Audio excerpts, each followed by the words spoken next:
I'm Ben Barks with the Jacksonville Jaguars. Did you know that there's a waiting list of more than 50 children in our community waiting for a mentor? It's just only a few hours a month of your time to invest in a child and make a difference in your community. Be a mentor, become a big. Visit Big Brothers Big Sisters of Northeast Florida and click on Be a Big. Thank you.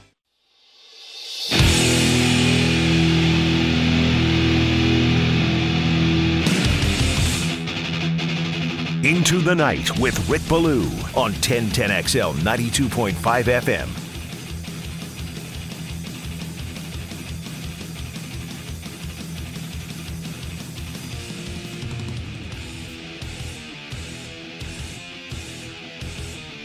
All right. How about some offense? Right here along the First Coast, the Jaguars a year ago. Just over 19 points a game. No, sir. No, ma'am. Not going to work. You're not going to get her done in the National Football League when you're averaging less than 8 points a game in the first half. And they've been doing that now for 2 consecutive years. And then under 19 for a game. Well, set up. Trevor Lawrence, is now here, and that in itself is absolutely out of this world. And then, of course, on top of that, going out and being able to bring in his teammate at Clemson, and Travis Etienne, just absolutely incredible. I mean, I can't believe it. Totally excited right now. There was so much fascination going into 25 and, all this talk that went back and forth about value and need and value and, who is on their board that they really love. Is this pick going to be a situation where it's truly the best player on the board, or was it more for an immediate fix at a position that needed an upgrade? Right now, I think the answer is still out there for us to try to gather. Was he truly the best guy on the board? Now, I understand what was said today with Trent Baalke, and I understand what was said today with Urban Meyer. But when push came to shove, would love to know really how things went in the war room. Was their work done and they stayed true to it? Was it a little bit more of a gut feeling as they got, through 22 and 23? And you started to see guys go like Caleb Farley and Christian Darrisaw and, Najee Harris. I don't know where Harris was on the board. I happen to believe that, I'm one of those who felt that Etienne was the guy that the Jaguars liked at running back over Harris for the obvious reason, what he can bring. He's a dual threat. You can do all sorts of different things for him. If you watch Clemson football over the last couple of years, and, I talked to Ron Jaworski about this yesterday, the screen game with Lawrence and Etienne is absolutely off the chart. And they've worked together for 3 years. You already have that advantage. I mean, practice makes you better. We all know that. We all get that. But now to put this into fruition and have this already as an added bonus is incredible for the step that the Jaguars need to take to become a much more accomplished overall offense. Now, I understand the whole James Robinson situation, and I wonder how he's feeling today. He was at the draft last night and saw a lot of you folks out there. What a great Thursday evening in Jacksonville at the bank. I thought they did a wonderful job with everything, and it was good to get out there in the stands and, just enjoy the selection of Lawrence and then everything that happened after the fact. But, Robinson's a guy that can be a bell cow. Robinson's a guy who had the most yardage from the, line of scrimmage by any undrafted rookie. It was a phenomenal find a year ago. But if you go back and you listen to Trent Baalke, if you go back and you listen to Urban Meyer, they let us all know that you needed a complement there. And that is something that they believe they absolutely had to address. I mean, James Robinson missed a couple of games. But if you look back at what he did last year offensively. In 14 games, James Robinson got the ball 240 times. All right? He averaged 4.5 carries each and every time he ran the football. Outside of that, Gardner Minshew had 29 carries. Laviska Shenault, who looks like he's put on some weight, some good weight. DJ Chark as well. Those two were there. Josh Allen was there. James Robinson was there. But, it just appeared to me that there looks like there was some solid weight gain for both of those wide receivers. At least that's the opinion that I had. But, outside of James Robinson next year, the next back on the Jaguars, Dare Ogunbowale had 32 carries. Okay, Chris Thompson, 7. That's it. Devon Azigbo had 1. I mean, they had almost no carries with other running backs. And you have Carlos Hyde. I still don't know what that's all about. I think he's going to have to make the team.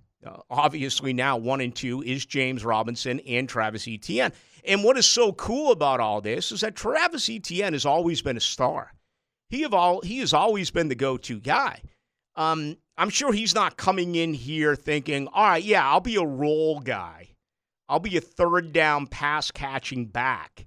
That'll be my. He's not going to think that. He's going to think I'm the best running back in the league. I mean, for crying out loud, if you don't have running backs thinking that, then they're never going to make it in the NFL. So all of a sudden, maybe the Jaguars' best player a year ago, and arguably their strongest position, they add to it. And all of a sudden now, it becomes twofold. James Robinson also caught 49 footballs last year in 14 games. Again, his hands were good. His hands were a little bit softer than I actually thought that they would be, and did a nice job there. So all of a sudden, the Jaguars become that much better offensively. All right, what a great night. It just, everyone I bumped into was smiling. Everyone I bumped into last night was, in a great mood, enjoying everything that was happening. And, absolutely, you should continue with that tonight. 2 more selections, including the Jaguars with the first pick coming up tonight in about an hour. All right, it'll be just after 7 o'clock where the Jaguars will select at number 33. I imagine the phone is ringing off the hook. Trent Baalke said that, they did take calls at 25. There were offers that were made to Jacksonville at 25. The fact that they elected not to trade down and stay with ETN, to me, is a very good sign. Obviously meaning that he was the guy that they coveted. But they're going to be receiving offers right here now for number 33. And then a little bit later on in the draft, number 45. So obviously tonight, I want to hear from you because this is a great time to be in Jacksonville. We're going to be on with you during the first hour of the draft. So that 33rd pick, we will know and we will discuss. But I want your opinion on last night. I understand that everyone is excited about Lawrence. That is a no-brainer. Your opinion on 25, however, where is that? I love it. I'm giving it an A+. I absolutely could not be any happier with what they have done so far. What about you? Text line 641-1010. Get me on Twitter as well. Ballou, Ballou, 1010XL. Did you want him to go elsewhere? Did you want him to go in the ditch? Did you want him to grab the best defensive player available? Again, I thought they really did a nice job during free agency to make this a better football team on the defensive side. Offensively, still left a little bit to be desired for me. Marvin Jones Jr. will help, but he is 31, and I wouldn't consider him at this point in his career a speed guy. They need a little bit more. I'm hoping they can find yet another wide receiver. Maybe tonight at 33 or 45. Maybe at number 65. Maybe it's later in the draft. I still think they have to address wide receiver. But certainly I'm looking at safety. I'm looking at guys defensively on the front 7. I think realistically you have to look at a guy like Tevin Jenkins possibly being the one who gets selected tonight at number 33. It makes a lot of sense. You've got to pass protect. You've got to take care of your franchise, and you absolutely need to add a body, in my opinion, along that offensive line. So, best way to get a hold of me is 641-1010. Do that on the text line. And as well, reaction to what happened last night, and what are your expectations coming up tonight? Now, you were down on the field last night. You were soaking all that up. Absolutely. It was, listen, that was my first time ever being inside of TIAA. So it was a great experience there, and just to feel the energy, it felt so different. It didn't feel like this was just a normal draft. It's like you could feel those who were in attendance understanding the moment, also understanding that things are going to change here in Jacksonville, and hopefully for the better. So it was an exciting time. I was glad to be on the field. I was glad to be able to take it in with everyone that was in attendance last night. So that was because you work during games, you are here running the board. Right. So that was your first time in the stadium last night? Yeah, that was my first time. Wow, I didn't realize that. They did a nice job. I mean, they really spread everything out, and they had the social distancing thing working for their top clients there on the field, but just the way it was spread out through the entire stadium as well, I thought they did a real nice job. And I'm trying to remember the last time everyone was so happy. I think maybe when Gus Bradley was hired, he walked out and he introduced Carrie Underwood. That was kind of like a feel-good night. I remember I had my daughters with me, and they were loving it and all that. And at that point, Gus was a rock star. But I'm just trying to remember the last time it was that great. I mean, the Jalen Ramsey pick was pretty cool, now that I think back on it, but nothing compared to last night. And, I got to go back to September of 2018 when the Jaguars here knocked off the New England Patriots. That was one of the greatest atmospheres that I ever remember in this city. But really, ever since then, those cheers have been few and far between. And much smaller amount of people in yesterday as far as the overall attendance. It was still just a phenomenal night. So congratulations to everyone involved. All right, we got a lot to do tonight. Want you to get and become part of the program, though. Thoughts on things, 641-1010, what happened last night and what you expect tonight. That is what we're going to do here over the next couple of hours. All right, when we come back as well, included with your opinion, let's hear from Travis Etienne. Let's hear from Trevor Lawrence. Let's hear from Urban Meyer. Let's hear from Trent Baalke. Let's get into everything that transpired last night and earlier today during the press conference and talk about the Jaguars and the moves that have already been made. Let's get things rolling right here on a Friday. It's great to have you with us. Alongside R.J. Saunders, my name's Rick Ballou. With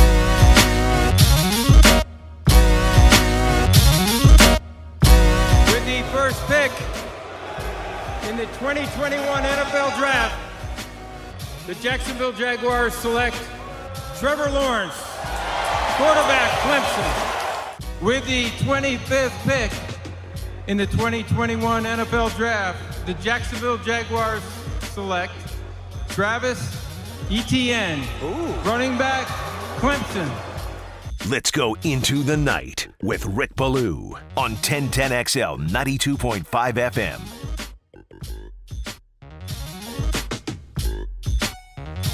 All right, offense. The Jaguars add at quarterback. They add at tailback. And obviously they can do a lot of things with Etienne. He is a man that also catches the football. So got themselves two bona fide weapons there. Next up, Jaguars. Pick at 33. That is coming up in about 45 minutes. You know they're going to get a great football player. And that's comforting. Where are they going to go? That is what becomes so incredibly intriguing. Really the two names that are probably making the rounds right now more than any are Christian Barmore, the defensive tackle out of Alabama. Okay, there's a real possibility. Tevin Jenkins, an offensive tackle out of Oklahoma State, the guy who has ability to play in the interior as well, and maybe you can plug him in right now this year, let's say at right guard, and hopefully in a year he's at one of the two tackle positions. Do they turn around and try to get themselves who they think is the best possible defensive player who's out there and available? But what about Azeez Ojulari coming off the edge? Certainly his career at Georgia. You know, we've talked an awful lot about the very talented linebacker out of Notre Dame. Owusu Karamoa. Is that the route that they go? A guy who has just phenomenal game speed, east-to-west speed, can do all sorts of different things for you as a linebacker. He's anything but a one-trick pony. I mean, he's an every-down linebacker. He can rush the quarterback. He can drop in coverage. You know, you look at his body size, and you could think that maybe he could be an in-the-box type of safety. His football instincts are absolutely phenomenal. Maybe that's the way that the Jaguars end up going tonight. Would they go wide receiver? That would surprise me. Okay, only because they addressed running back last night. I do not think that they'll go wide receiver here now at 33. You know, a guy like Elijah Moore. Certainly, we've talked an awful lot about Rondell Moore as well. So, you know, it's really open for discussion. What is this football team going to do? Well, at 33, don't know at this particular point. They are going to get a great football player, though. And they should get two really good football players here tonight. It's going to be fascinating to see what this franchise ends up doing. All right, we have a lot to get after. I do want to play some sound as well from the press conferences, both last night and today. Just getting a lot that sounds like this, though. 0005 says, Baloo, don't trade any of the first four picks. Love the ETN pick. Totally agree with that. There's no doubt that, right now where I stand, I think that was the right pick that was made one night ago. Let's see here. 7776 Blue, awesome picks. There was a great amount of Clemson fans under this fan base last night. I'm one of those who never did the second team thing, but love the picks. You guys have another fan. Yeah, I mean, Jacksonville added fans last night. That is a great point. I mean, who do the Clemson fan base most normally root for? Is it Charlotte? Is it the Carolina Panthers? Is it the Atlanta Falcons? I mean, you move Travis and Trevor here to Jacksonville, absolutely. You are going to get a lot of folks who are now going to come on board and root for this franchise. 4813 says, Baloo, good pick at 24, more options. Go with Z's at 33. All right, well, that could end up being a phenomenal pick. You know, Ojulari's a guy that would really help out on this defense. And again, I mean, if I was a betting man and I was to list 5 names, he would certainly be one of them.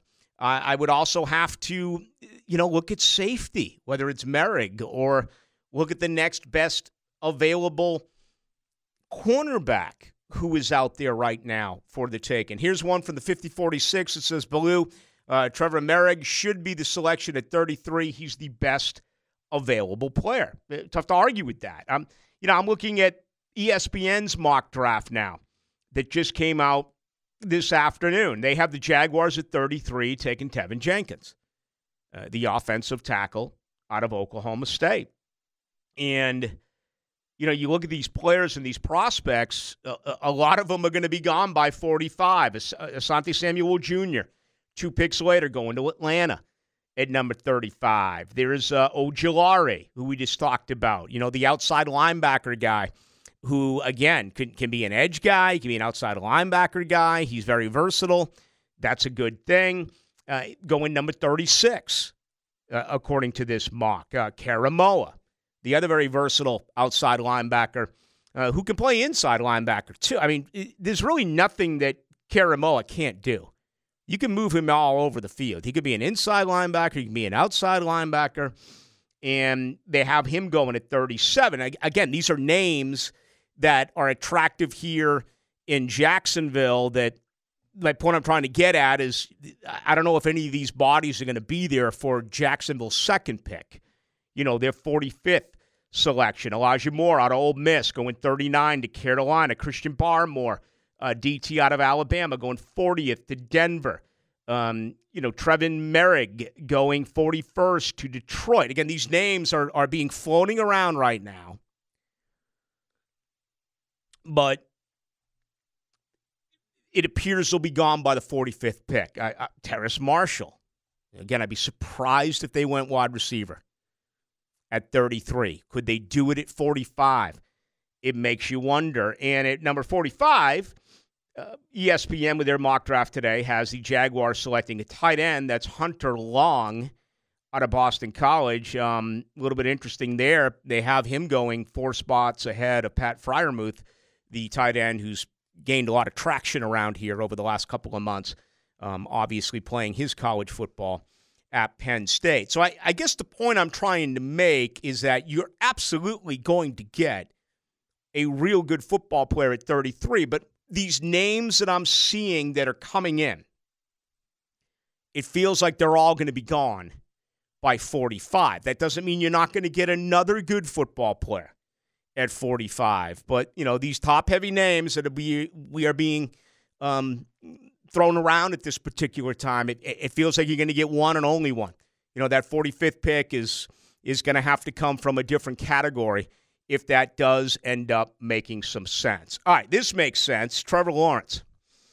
My goodness. Met with the media last night, met with the media a little bit earlier today. Let's give you a little bit of it. And this is Trevor talking about his work ethic and what it means to be here now in Jacksonville. Yeah, just that I'm going to put the work in. No one's going to work harder.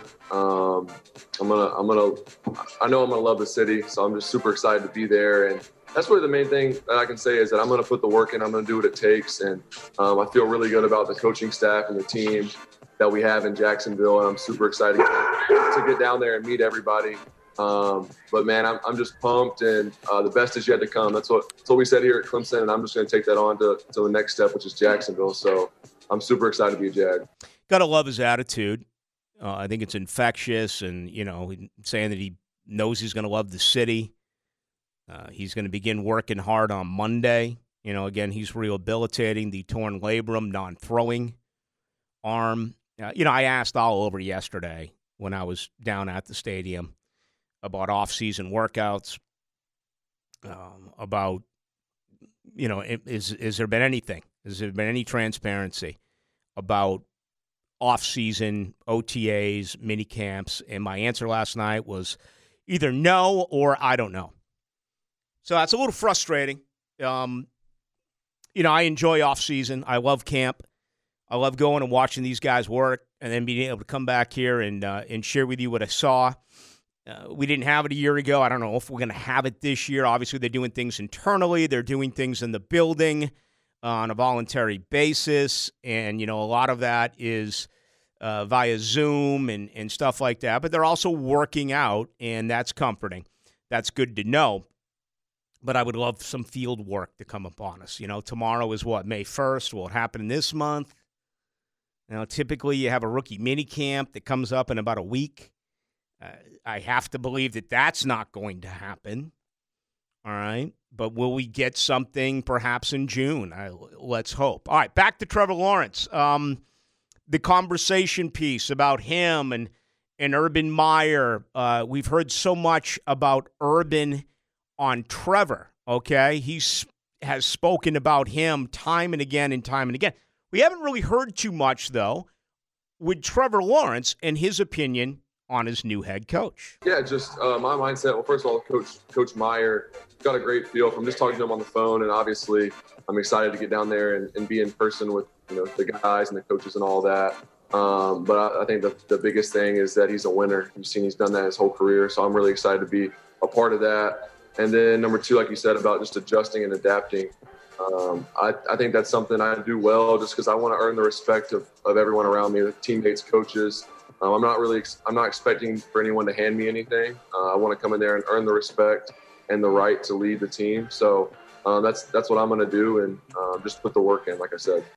One thing I really enjoy about doing this show at night is I have the ability to take a deep dive with you, RJ Saunders, and Jaguar fans. Okay? And I love the input. I don't agree with a lot of what you say, but I certainly listen to what you say. And I remember a few months ago, I don't know who said it. I don't know which direction it came from. But on social media, I think it was on our text line at 641-1010, someone said something along these lines, and I'll paraphrase now, that I will not feel comfortable about Trevor Lawrence and the Jacksonville Jaguars until I see him sign that contract. And I understand that some of you, when you have losing seasons, 9 of the last 10, you've had double-digit losing seasons, 8 out of the last 10 years, and glass half empty. I get it. But if you can't take these comments now that we just played and listen to Trevor Lawrence, first off, you saw his reaction last night at Clemson. You've heard him speak on it now. There shouldn't be 1 ounce of uncertainty for any Jaguar fan out there. This is happening. This is absolutely going to happen. And we've been telling you that for months, but I understand that, because of situation after situation after situation, perhaps you prepare for the worst. I'm telling you, man, let it go. Just enjoy this. I mean, you're not going to have a game until September 12th. This is the final day of April. We're rolling into May tomorrow. I mean, soak all this up and just think about what could be here for the next 10, hopefully 15-plus years if he really ends up turning into the type of player that we all believe he can. All right, I want to play one more from Trevor Lawrence.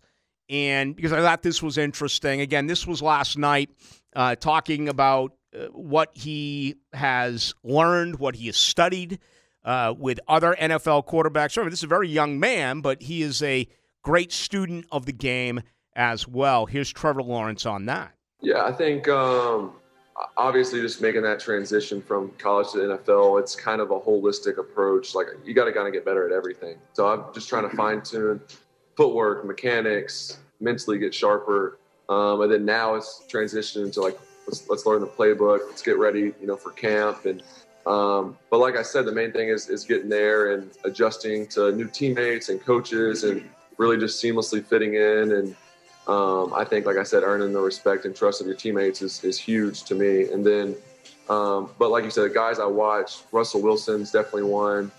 Just guys that are super efficient, that are really smart the way they play, methodical. I think Aaron Rodgers is a great example of that. There's a ton. And then Tom Brady obviously has been doing it for forever. So watching him, someone that's that consistent, I think you can always learn something from him. So those are some guys that I like to watch. There's obviously a ton more.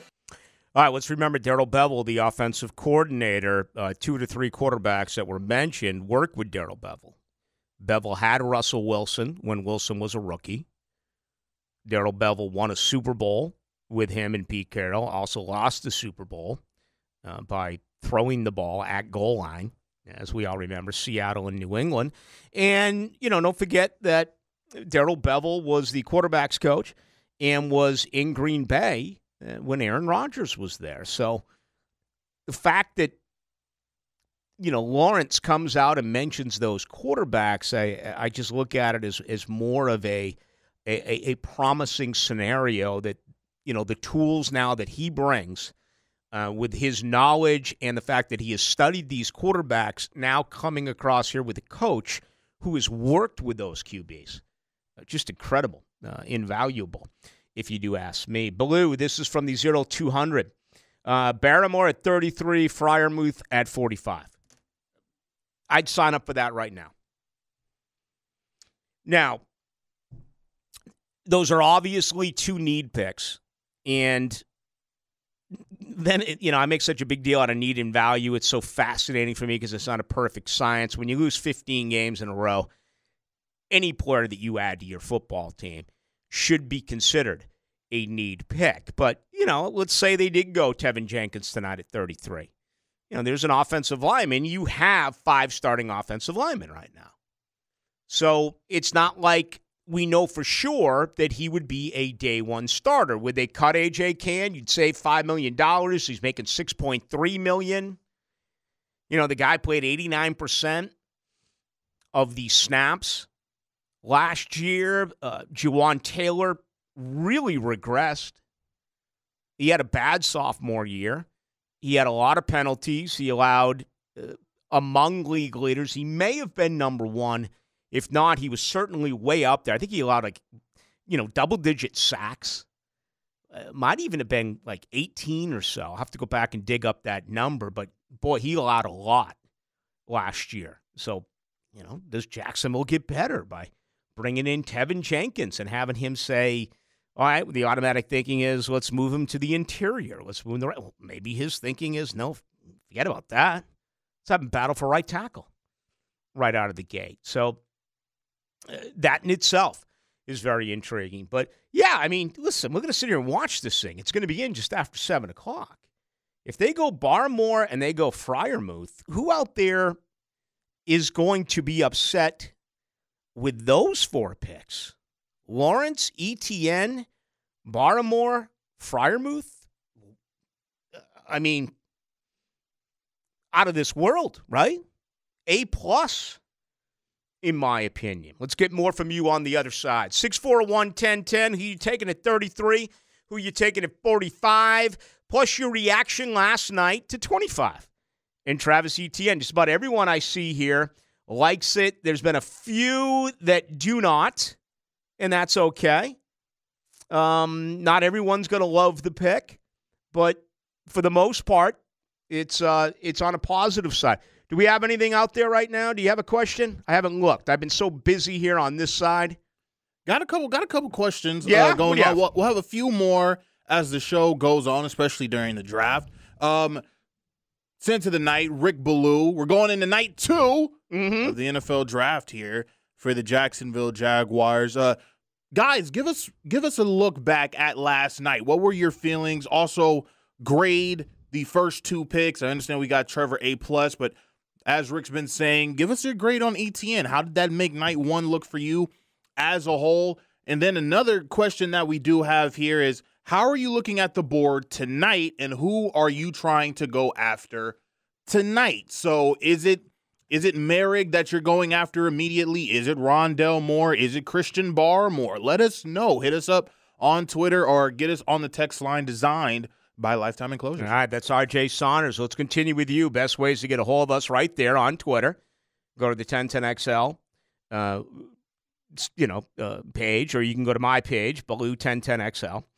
And you can absolutely get us, as many are, on the text line. 641-1010. I'm going to try to get to all of you, but I will tell you, it is packed tonight. What an exciting evening it was a night ago. It's going to be pretty incredible again here tonight. The Jaguars will be on the clock first. I got to imagine that first selection will be around 7:10, maybe 7:12 or so. Right now, 6:37, so we're going to keep you updated on everything that is happening with the NFL Draft.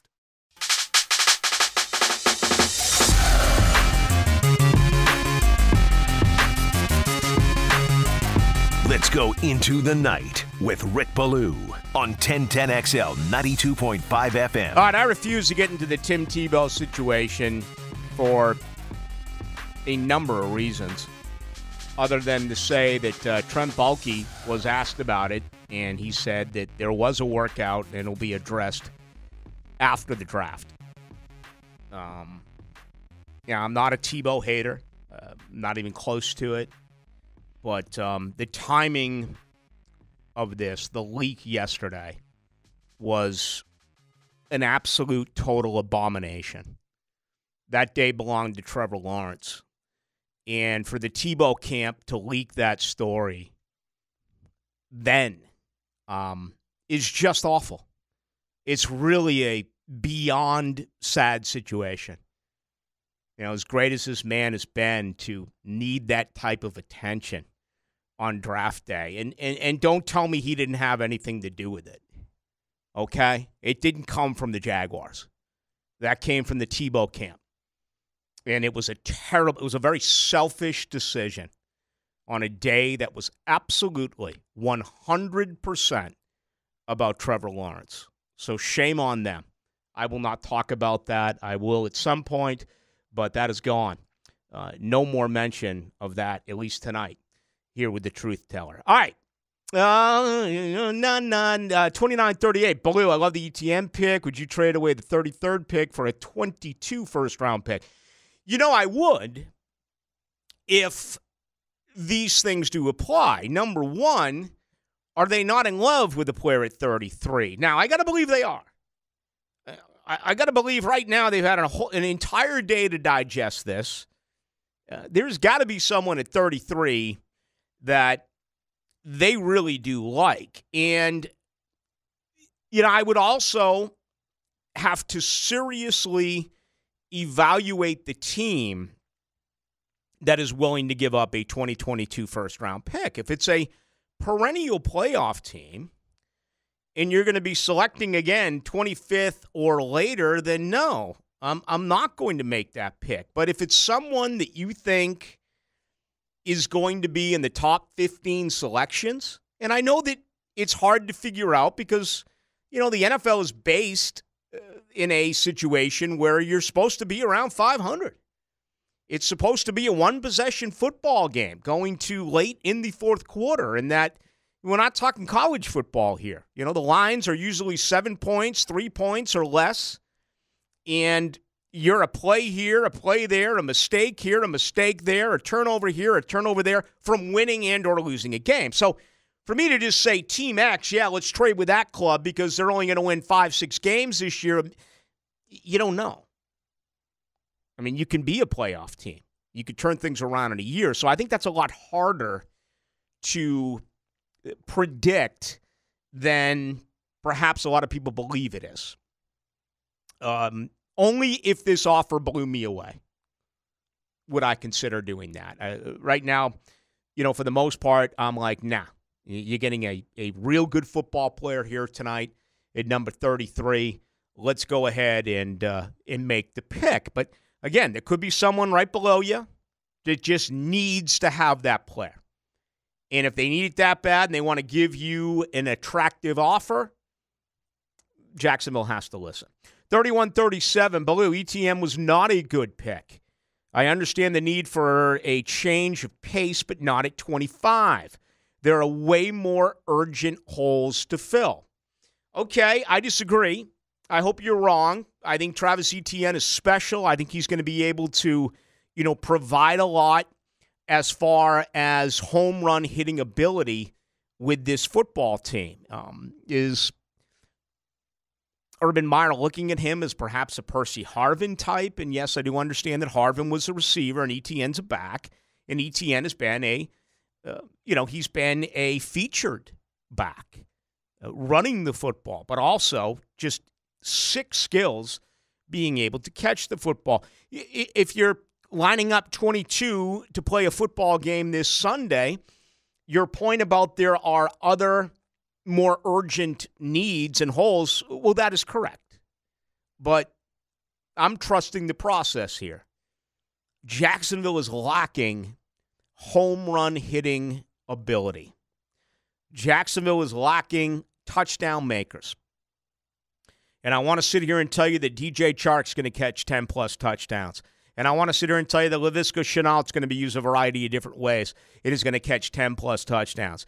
But I don't know the answer to those questions. And those two also have injuries in their past that you must take into consideration.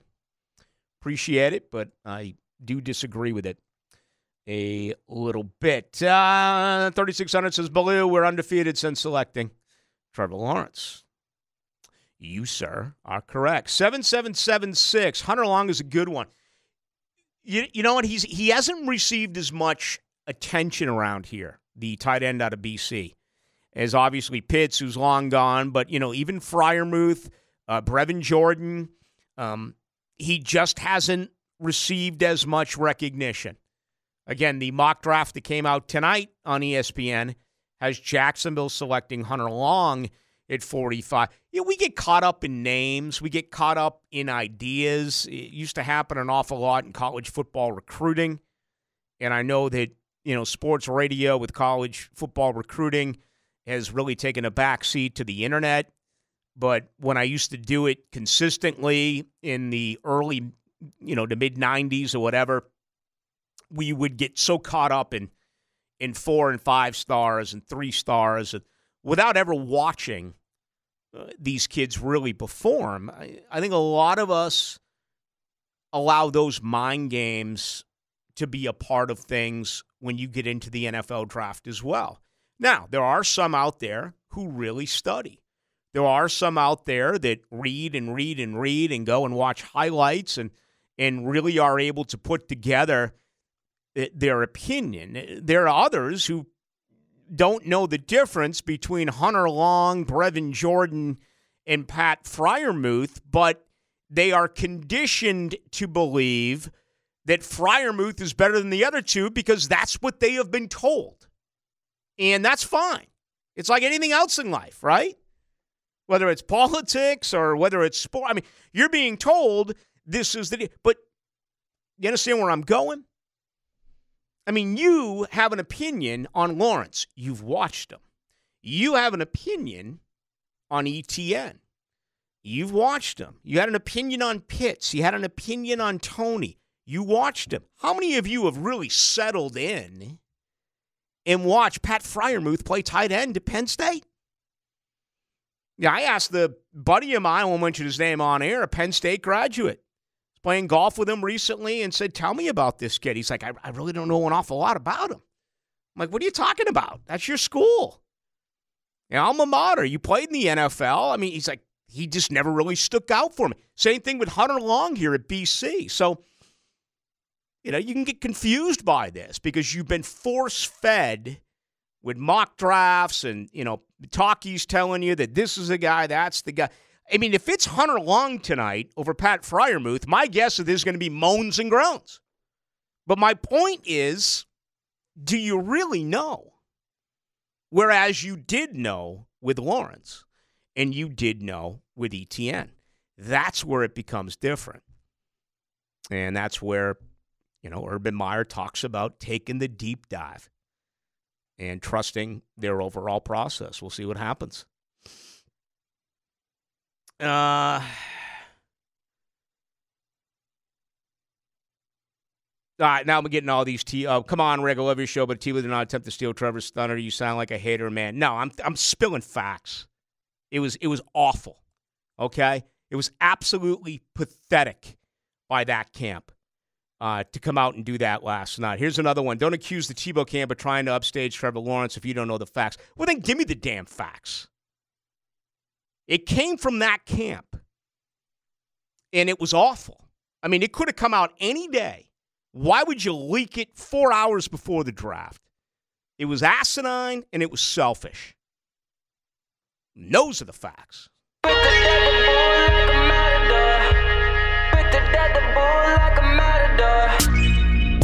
Let's go into the night with Rick Ballou on 1010XL 92.5 FM. All right, the second round is getting set to start in just a couple of minutes. Jaguars will be on the clock.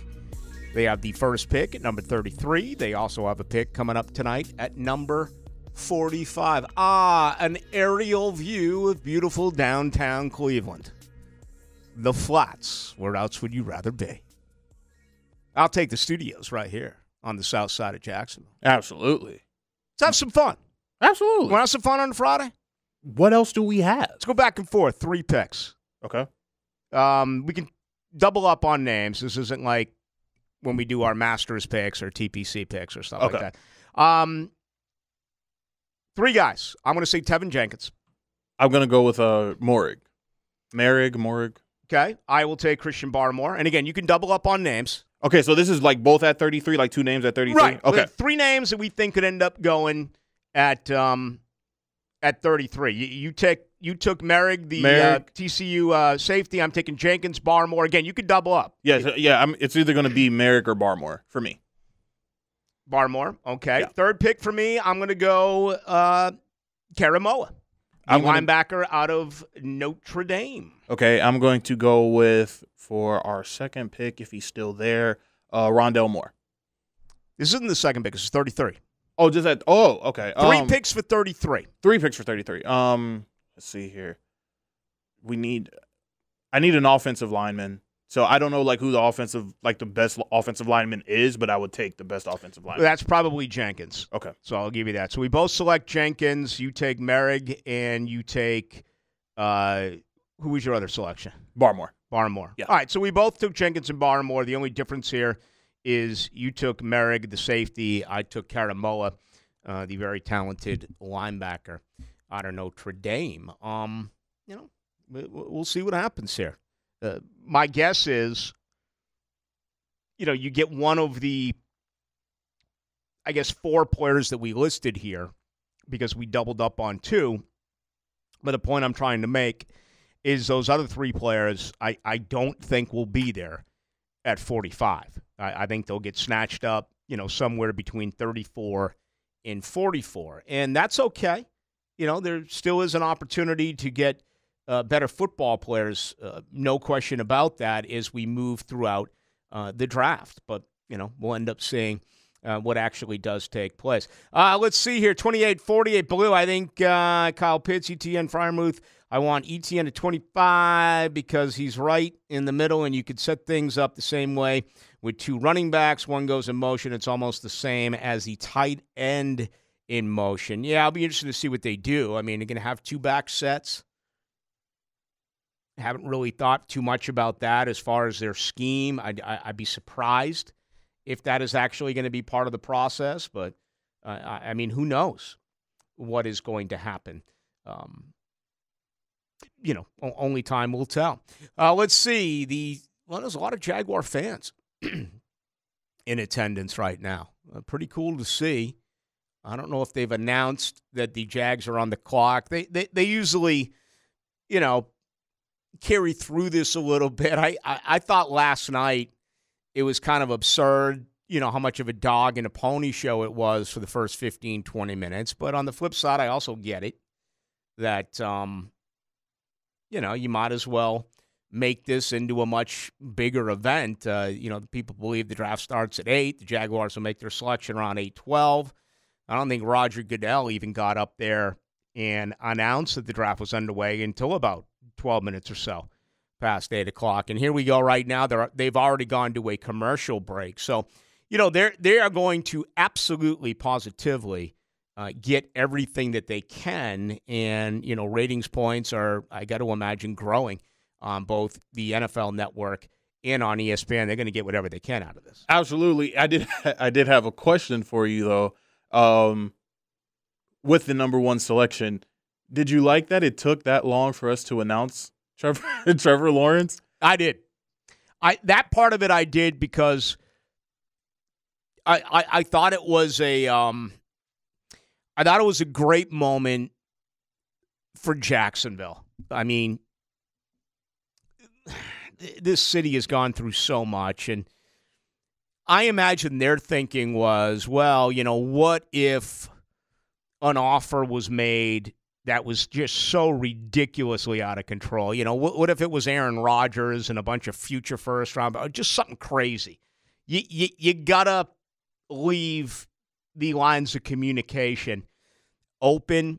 But I just thought the fact that the whole nation is looking at Jacksonville as the seconds are ticking away, I enjoyed it. I know others were like, just announce it already, but I thought it was pretty cool that Jackson was getting that attention. Yeah. Did we go? I think ESPN did go to commercial with the ETN pick, but they came back to, announce the ETN pick. But Rick, we're getting so much respect now. They're not going to commercial for us. They're talking about us. Mm-hmm. We are here. We are seen. We are now going to be heard throughout the league. I'm excited. Yeah, I've had a couple of complaints about, them going to a break before 25 and, how they didn't have someone from the Jaguar family making that pick. I mean, someone was on the couch and standing there at number 1 but that wasn't the case at 25 under commercial break. And, my only answer to that is when you win, that gets fixed. It's as simple as that. The only reason that is not happening right now is because this football team is not winning games. And when they're not winning games, that is going to happen. 27-24, Baloo, pick at 25 was very solid. Villanova, watch these two at Clemson way too much, and even skated having to see them perform this year. Well, that's because they opted out. I mean, Clemson wanted nothing to do with Florida State this year, kind of like Florida wanted nothing to do with Florida State. I'm scared. I'm shaking. I'm scared. Here they come. Hey, Baloo, learn the facts. The presidents of the SEC didn't want to play anyone non-conference. Learn the facts. Shut up. I like the facts. I just like the radio embellish. If a comment like that can ruin your Friday night, are you kidding me? Get after it. They were blowing up Enjoy yourself. They were blowing up the phone that night when you said that. What? When you said when it happened during the football season that Florida was scared and that Clemson was, oh man, did they blow up the phone? Heated at one Rick Ballou.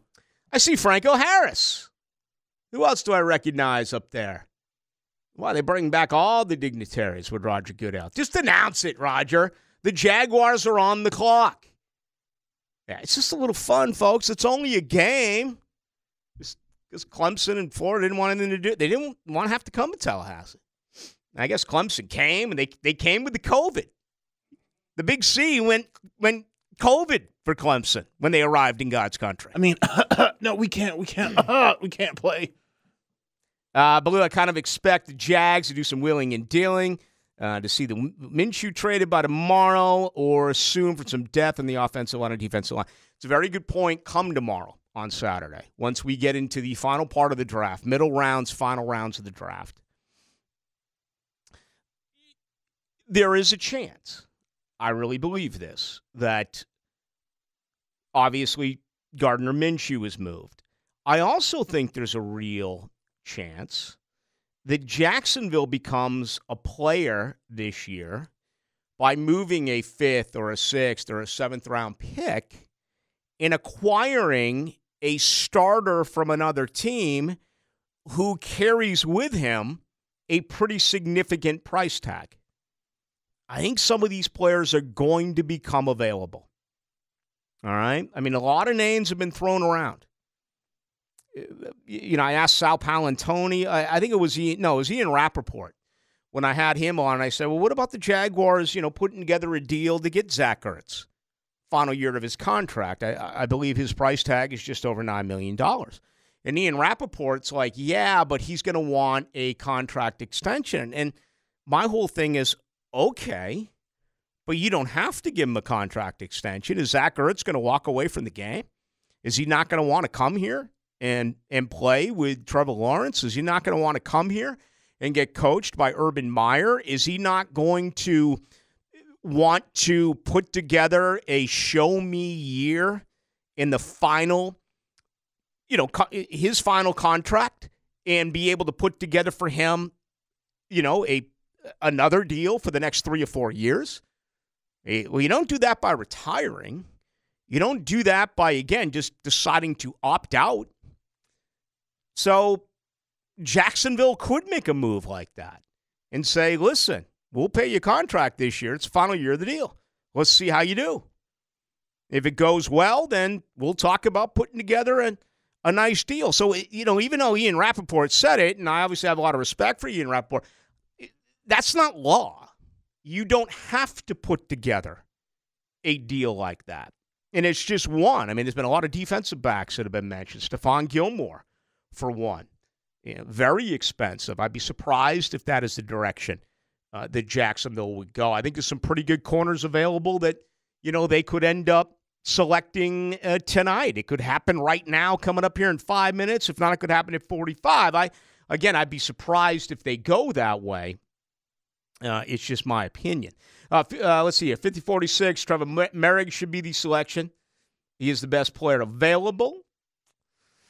Let's see, I'm a diehard Georgia fan, but I don't think Campbell is the right pick. Great physically, but bad instincts at the spot. Yeah, the other corner went last night, I think number 29 to Green Bay, did Stokes. And, once again, the Green Bay Packers elected not to draft a skill position player offensively. Let me look back here. Eric Stokes did end up going number 29 to Georgia. All right, we have 5 minutes to go with the Jaguars on the clock. We're going to keep it right here for the pick. We're not going to be like ESPN and bounce out before the Jaguars pick. On the home of the Jags, we're going to stay with the coverage. We'll let you know who the pick is right after this. Do you have the special?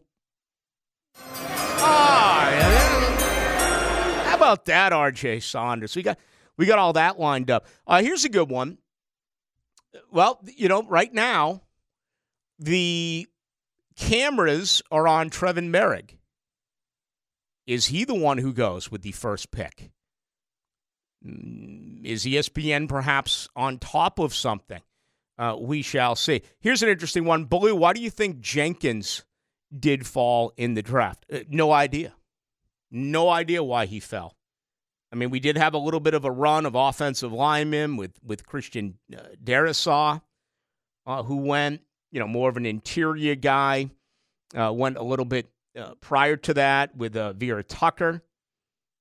Alex Leatherwood out of Alabama was considered a reach by a lot of people, but, those linemen ended up going ahead, and that could be another very realistic pick that comes up here in 4 minutes by the Jaguars.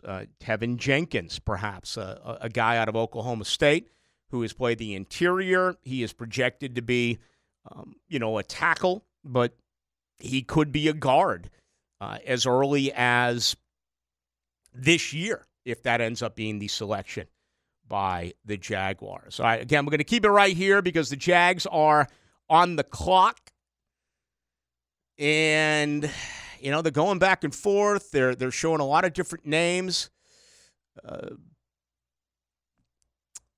You know what? Still don't know. Still don't know what they're going to do. I'm going to stay with Tevin Jenkins. I know we listed 3 guys. I listed Tevin Jenkins. I listed Christian Barmore, and I listed the linebacker out of Notre Dame in Karamoa, excuse me. Let's see. RJ went with Barmore and Jenkins. He also went with Merrick here, the talented safety out of TCU. And again, ESPN just had a camera on him and his family. So I don't know if that means something. The Jaguars are taking full advantage of their time here, even though they've had an entire day to make this selection. The fact that they are not right now and they're allowing the clock to tick obviously says to me that they're listening to last-second offers. So with every second that goes by, in my opinion, there's more of a chance that Jacksonville could pull the trigger here and make a trade. I am under the belief that they will still end up selecting a player at number 33. But it really, and we talked about the whole Trevor Lawrence situation, about why they kind of milked that clock. I gave you my reasoning there. I think this is much more right now about what is going on. They're showing the war room right now, and folks are on the phones and all of that good stuff. So, this is where it does happen. All right, looks like the pick is in. Just under 2 minutes to go. Which direction will the Jacksonville Jaguars go? This will be pick number 33, the first pick of the second round. It comes on the heels of Jacksonville striking twice on Thursday night with 2 tremendous prospects out of Clemson. Of course, Trevor Lawrence went number 1 overall, and Travis Etienne went 25th overall as a running back, a guy that can certainly catch a lot of footballs out of the backfield and, could end up really being a difference maker. All right, showing a lot of Jaguar fans now in Cleveland. Love that. My goodness, large group of Jag fans made it to this year's draft. That's always good to see. And Roger Goodell kind of making that long stroll. Do we need to give him the Phillips Highway stroll for Roger Goodell? He's kind of methodical here, long-winded here. You know, there's a conversation. What does that mean? Is it the Jags definitely have their pick in? Is there a possibility that there could have been a trade? Here comes Roger. Right by the Gator Lodge. Actually, it's not going to be Roger. Can you recognize who that is? I'm guessing it may be a former player. I can't. It's Kevin Hardy. Okay. Kevin Hardy, one of the great defensive players to ever play here. And, of course, he was part of 2 AFC championship games. He was the second overall pick in 96, but went to play in an AFC championship game that year and then went to be part of a AFC championship game in 1999. The Jaguars have selected Tyson Campbell, cornerback, Georgia. Wow. Very, very interesting. Did not see this coming. Not at all. Not at all. Let's see. I'm going way, way down here. I know we got to take a break. I'm looking at best available players. And on ESPN's list, he's not even on page 1. He's not even in the top 25 of best available players. Where in the heck is he? I can't even find him. He's not even in the top 50 unless I missed it. Let me look at corners here real quick. But yeah, this is absolutely, I think in some circles, considered a reach.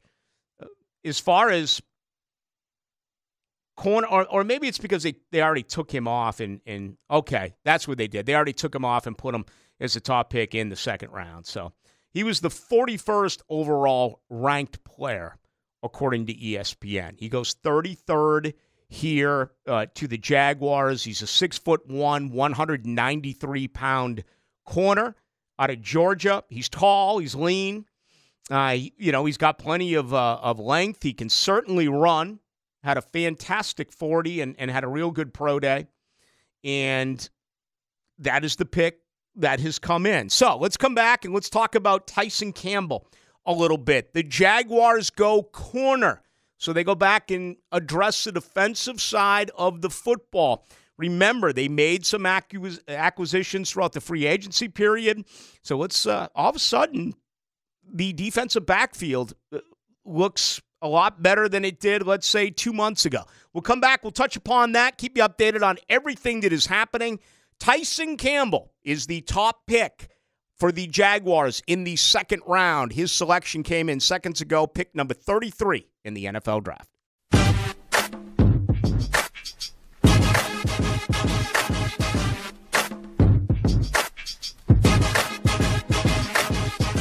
With the 33rd pick in the 2021 NFL Draft, the Jacksonville Jaguars select Tyson Campbell, DB, Georgia.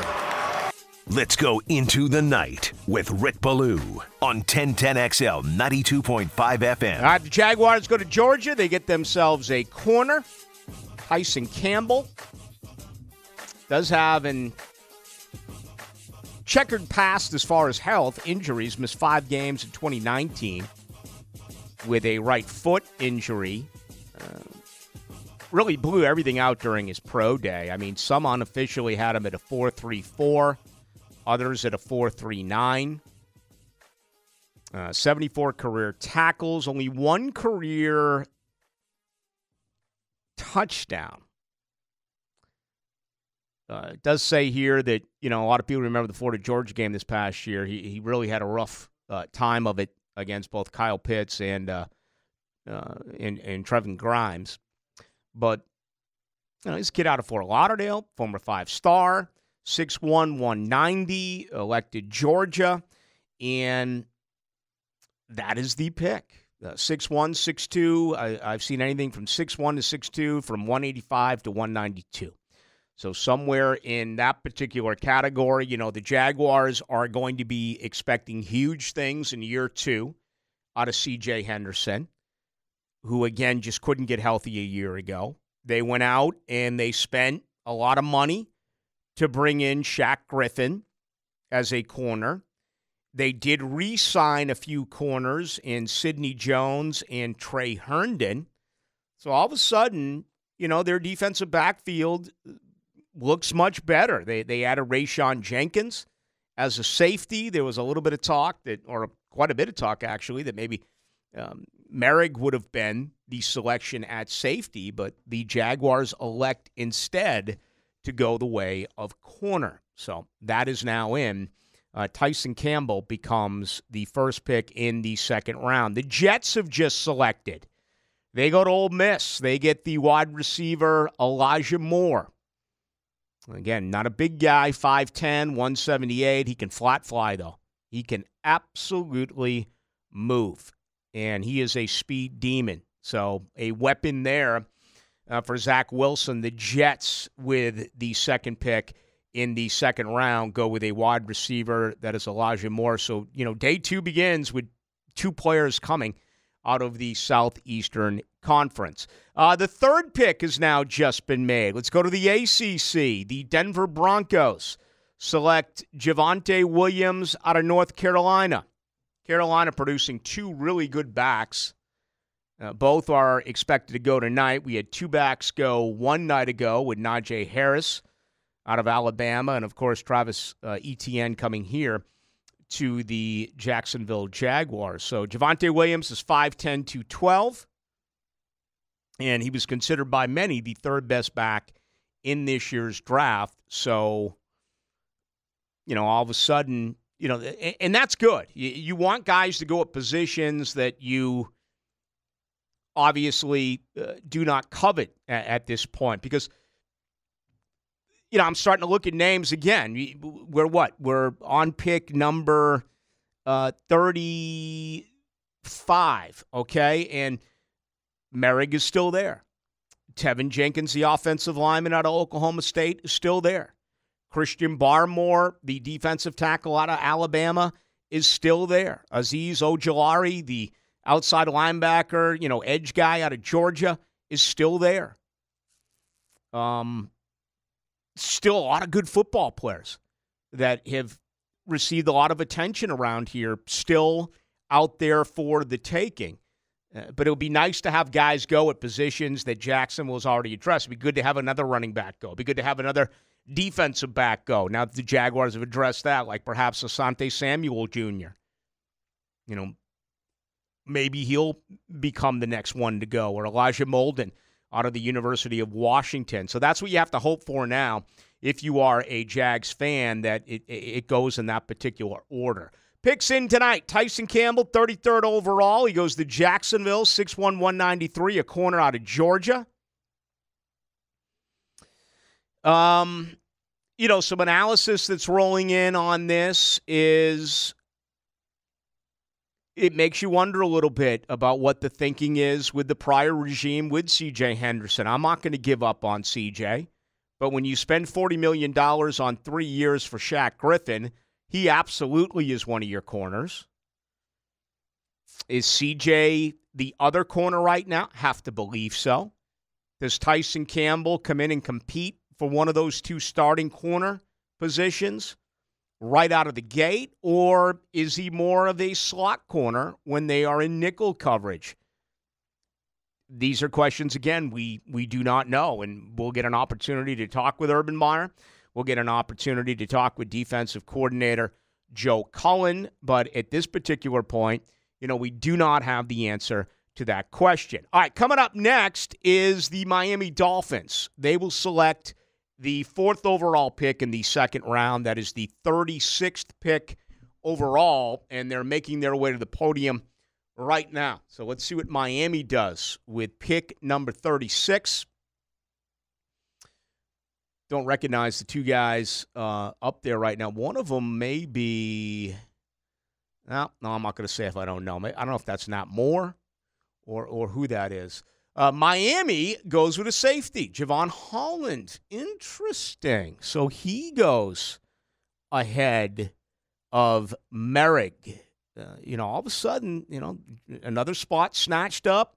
Still a lot of these names that we have mentioned are still there for the taking. All right, when we come back, much more to do. Probably one spot will be selected while we're on a break, but I will tell you that through 36 picks, and the Jaguars select again at 45, if you're interested in Karamoa, he's still available. If you're interested in Merrick, still available. If you're interested in Barmore, still available. If you're interested in Ojulari, still available. If you're interested in Tevin Jenkins, still available.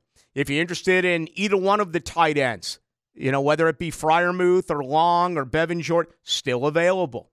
If you're interested in Terrace Marshall Jr., the wide receiver out of LSU, still available. If you're interested in Rondell Moore, the do-it-all guy out of Purdue as a wide receiver, still available. So let's come back, put the final touches on this, let you know what's going on with the Jags and what other picks are made in the meantime. We'll do it tonight until 8 o'clock. It's great to have you with us. Yeah. Well. Yeah. Let's go into the night with Rick Ballou on 1010XL 92.5 FM. All right, while we were away, Alabama had two selections. What did they have? 6 last night, the top 24 picks? Yeah. They had 2 more tonight.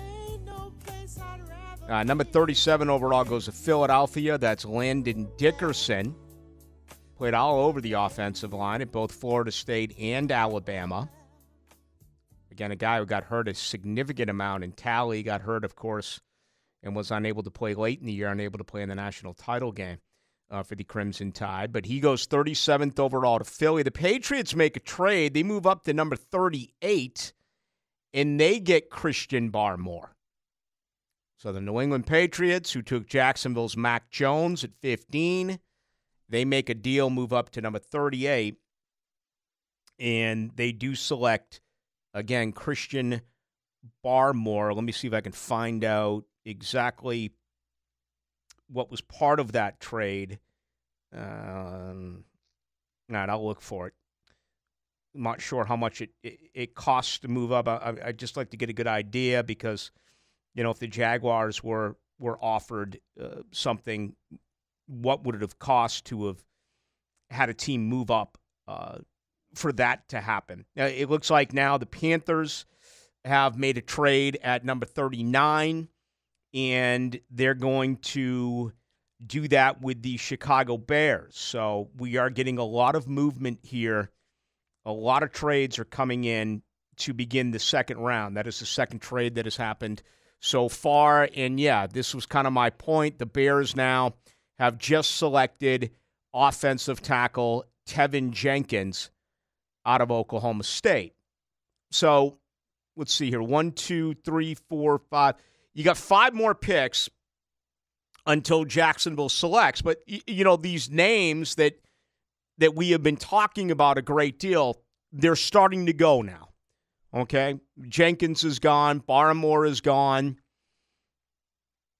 That does leave, though, with 5 spots ahead of you. Depending on what you believe this organization should do, would they go back and grab a safety? Will Merrick last for 5 more spots? Could they, draft a linebacker like Karamoa out of Notre Dame? He's still available.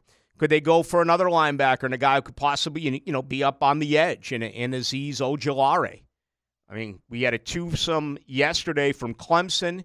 Could the Jaguars have a twosome tonight coming in out of Georgia? There still are a lot of offensive linemen available.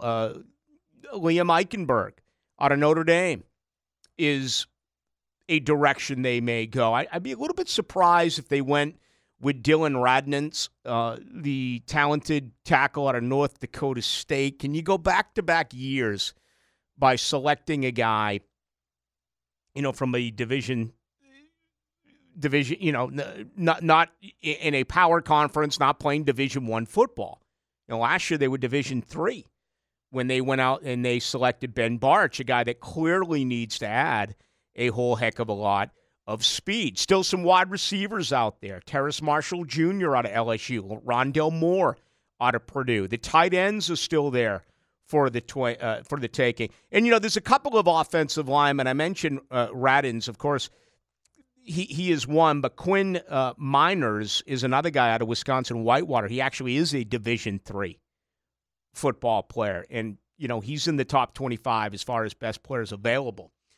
So possibly, that is something that the Jags could end up doing as well. All right, waiting for the pick to come in. Another trade has been made, and again, I'm getting a lot of activity here tonight in the second round. Tyson Campbell became the top pick in round number 2. The cornerback out of Georgia is a selection by the Jacksonville Jaguars. Since then, Elijah Moore went number 2 to the Jets. That's the 34th overall pick. Javonte Williams, tailback out of North Carolina, went to Denver. That is pick number 35. Pick number 36 is a safety out of Oregon in Javon Holland. Back-to-back players out of Alabama go 37 and 38. Landon Dickerson. It's interesting because ESPN already changed it a moment ago. They had him an offensive guard. Now they put him in at center. So, again, he can play all over the place. Patriots trade up to number 38.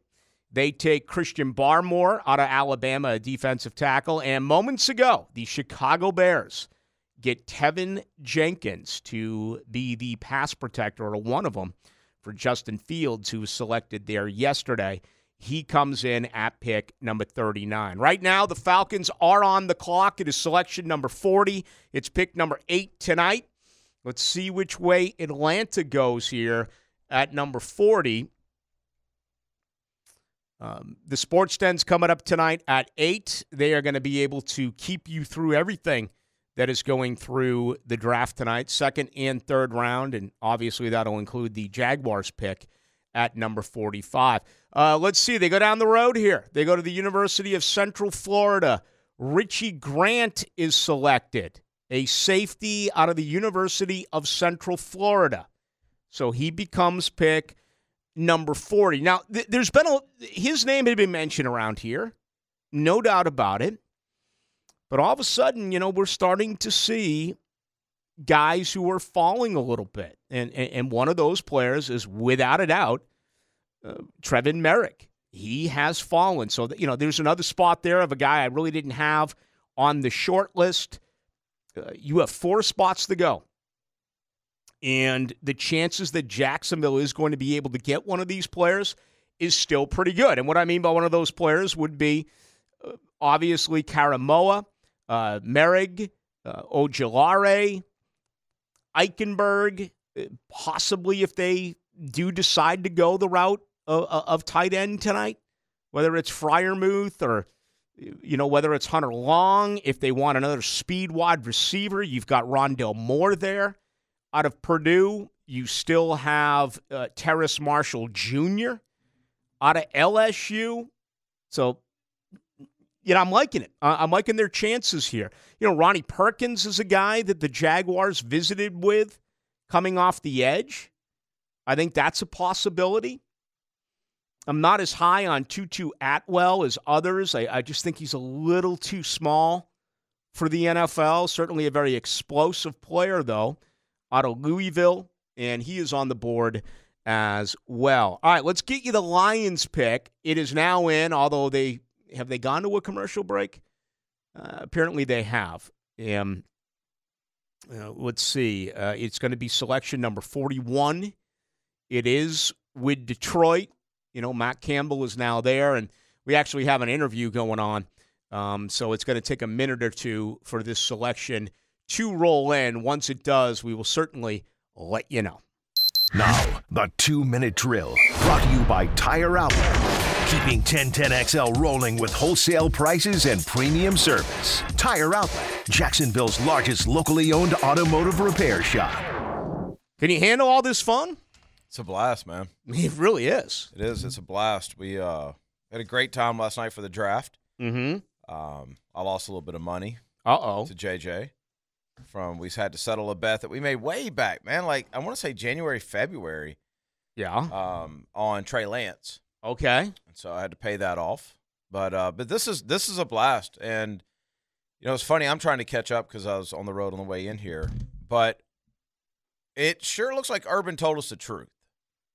I think he just got one word mixed up. Mm-hmm. When he said they were going to go best available player, I think what he meant to say is fastest available player at every pick, because that's what's happened. Yeah. I mean, I personally think the Stokes kid, I've thought this all along, is better. And he got drafted higher, the corner from Georgia. I thought he was the better of the two corners, but it's a good pick. I mean, the way they're going now, you got to think it's Rondale Moore next. I mean, if you're going, he's just going pure speed. I would, I would absolutely love that pick. I got to believe they're going to do something in the ditch here, Denny. I got to believe they're going to do something with an offensive lineman, or if not, maybe the best defensive front seven player available.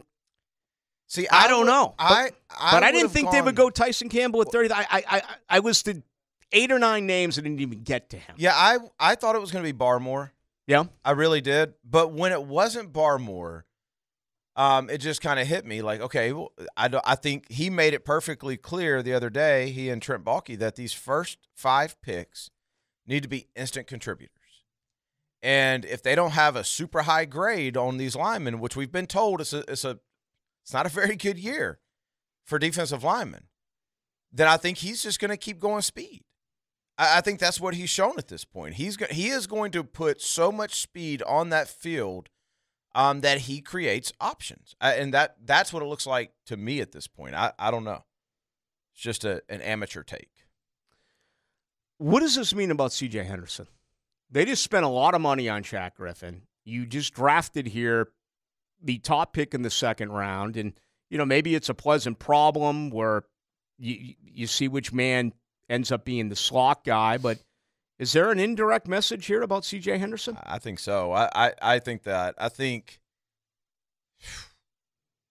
in a best case scenario, you just hit the nail on the head, right? You have 3 really good corners if everything hits, and these days, I think that's the way you got to go. You start looking at the way Seattle's defense was built back in the day, and that's kind of the way they went. And really, you look at 2017 here. You had Colvin, who played really well. You had A.J. Boye. You had Jalen Ramsey. Like that may be – but I'm afraid you're right. If you made me bet, I think there's just something that they don't trust about C.J. Levi Onwuzurike just went to the Lions as a defensive tackle at number 41. All right, he was considered the second or third best defensive tackle in an incredibly weak position, perhaps the worst position in this year's draft. So as soon as you get on the airwaves here, Denny, you and James, you're going to have this pick. You've got 3 more selections before Jacksonville. You've got Miami, you've got San Francisco, and you have Dallas. So these names that we've been throwing around, there still is a real good opportunity that Jacksonville is going to get one of those players. And, right now you think speed. You think Rondale Moore? I think if Rondale Moore's gone, I think it's the next fastest guy. Elijah Moore's gone, right? He went right away, didn't he? Tonight. Elijah Moore went second pick. To the Jets. In the second pick. Yep. Yeah, so I think if Rondale Moore's there, that's where they're going to go. That's what I believe right now. How about a tight end at 45? Too high? I think you can get Brevin Jordan in the 3rd. Interesting there. I wouldn't, if they don't go more. We need a tight end for. We got Tebow. Yeah, Terrace Marshall Jr., perhaps, out of LSU. Yeah, I wouldn't be surprised if they go for the best offensive lineman that is still available. At 40. Liam Eichenberg. At 45. Yeah, I just think that, right now you can never have too many good offensive linemen. Does he play? If they bring him in, does he play? Is he a I'm not going to say week 1 because it may take a couple weeks to win the job. Is he starting in the first quarter of the season? I think if you draft him, he's got a real good chance. He can play inside. there's not a lot of true tackles in this year's class. If you've noticed, a lot of these guys started their careers on the interior and then moved to the outside. So, yeah, I think if you're drafting a guy like this, 6'6", 306, the thinking is either do you replace Jawan Taylor with him after the bad year that Taylor had a year ago, or is Taylor at the point now where hopefully he can improve, year 3 of a 4-year deal where he wants to get paid?